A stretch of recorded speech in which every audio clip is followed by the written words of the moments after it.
이제 두 번째, 금세기 최고의 투자 방법이라는 펀드.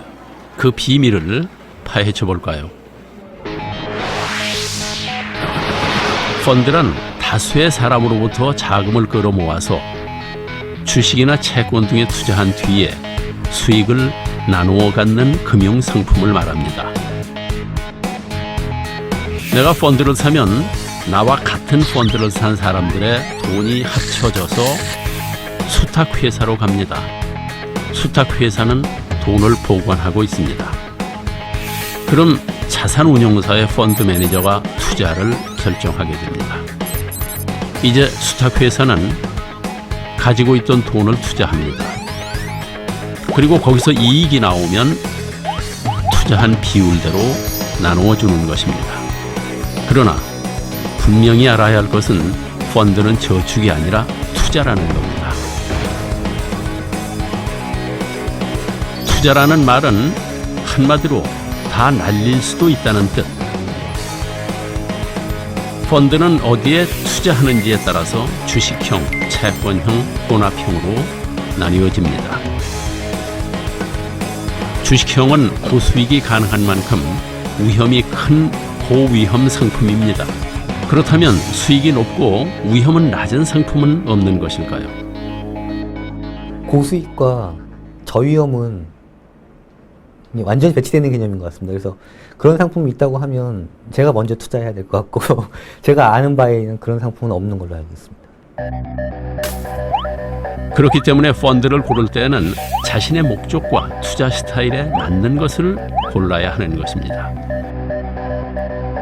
방금 보셨지만 내가 은행에서 펀드를 샀다고 해서 은행에서 펀드를 운영하는 게 아닙니다. 은행은 그저 펀드를 파는 판매자와 돈을 맡아두는 수탁자의 역할을 할 뿐이죠. 실제 펀드를 운영하는 것은 자산운용회사에서 하는 것입니다. 내 돈을 이렇게 많은 전문가들이 운영해 준다니 고마운 마음이 드시나요? 하지만 알고 있지 않습니까? 세상에 공짜는 없는 법입니다. 자, 일단 판매회사인 은행이나 증권사는 나한테 펀드를 팔면서 수수료를 챙깁니다. 팔 때 받는 경우를 선취, 나중에 받으면 후취, 또 90일 이전에 다시 팔고 싶으면 수익금의 70%를 환매 수수료로 내야 하는 것입니다.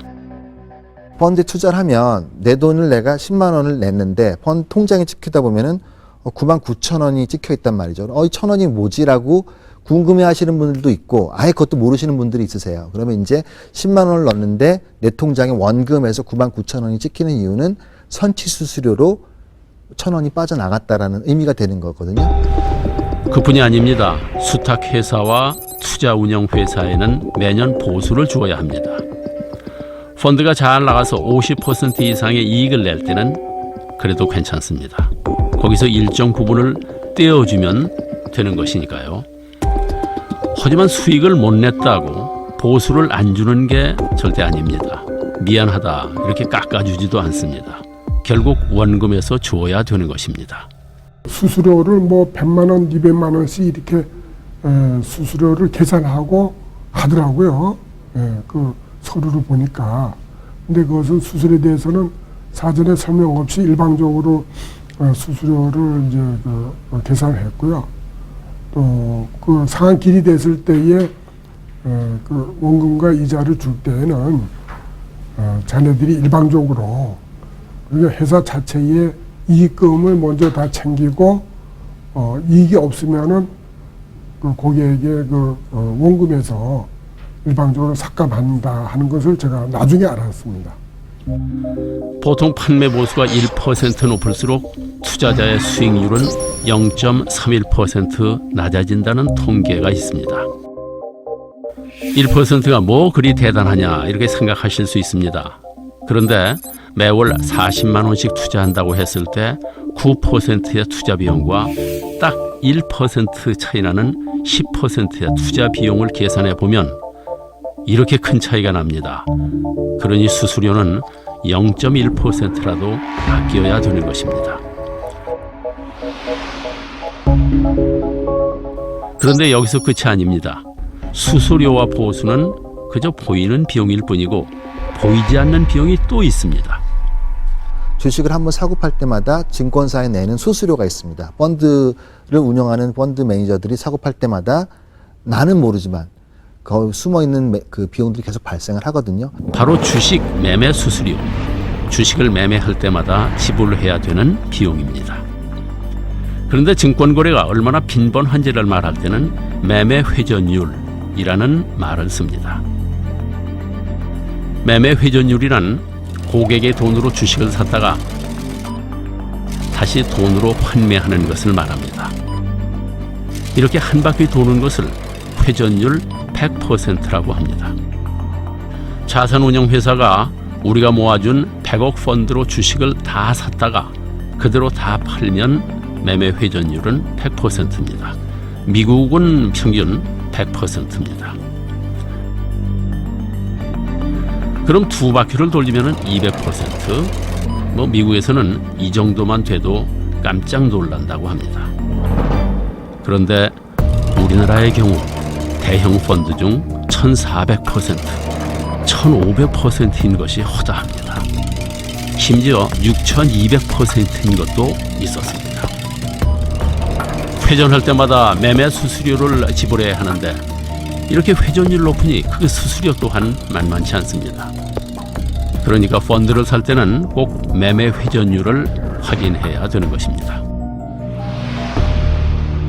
주식이나 채권을 사고 팔 때 거래 비용이 발생을 하는데 많이 회전율이 높다라는 건 많이 사고 팔았기 때문에 투자자들이 모르고는 있지만 지불해야 되는 비용들은 많아진다는 거거든요. 자, 그럼 이쯤에서 궁금해집니다. 도대체 어떤 펀드를 골라야 할까요? 우리의 목표는 손실은 최소로 줄이고 이익은 최대로 키우는 것. 종류도 많고 이름도 하도 길고 복잡해서 모르겠다고요. 다행히 펀드의 이름은 일정한 형식이 있습니다. 자, 그럼 어떻게 읽어야 되는지 알아보겠습니다. 제일 앞에는 자산운용사가 나오고 그 다음은 투자 전략이 나옵니다. 다음은 주로 어디에 투자하는지 쓰여있고 그 다음엔 시리즈 번호를 씁니다.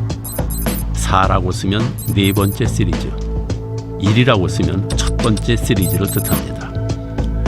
시리즈 번호가 높다는 것은 나름 잘 나가는 펀드를 의미합니다. 그리고 마지막으로 수수료 체계를 표시하는 것입니다. A는 선취, B는 후취, C는 둘 다 없는 경우입니다. 정말 길고 복잡하죠. 그래도 펀드에 가입할 땐 먼저 이름을 보십시오. 어디에 운용하고 무엇에 투자되고 또 수수료는 어떻게 내는 것인지 다 확인해 봐야 합니다. 주의해야 할 것은 또 있습니다. 바로 수익률인데요. 펀드 가입할 때 판매자가 제시하는 수익률은 다 과거의 데이터입니다. 앞으로 어떻게 될지는 아무도 모릅니다. 지금 제일 잘 나가는 펀드라는 건 이미 꼭대기에 와 있다는 것.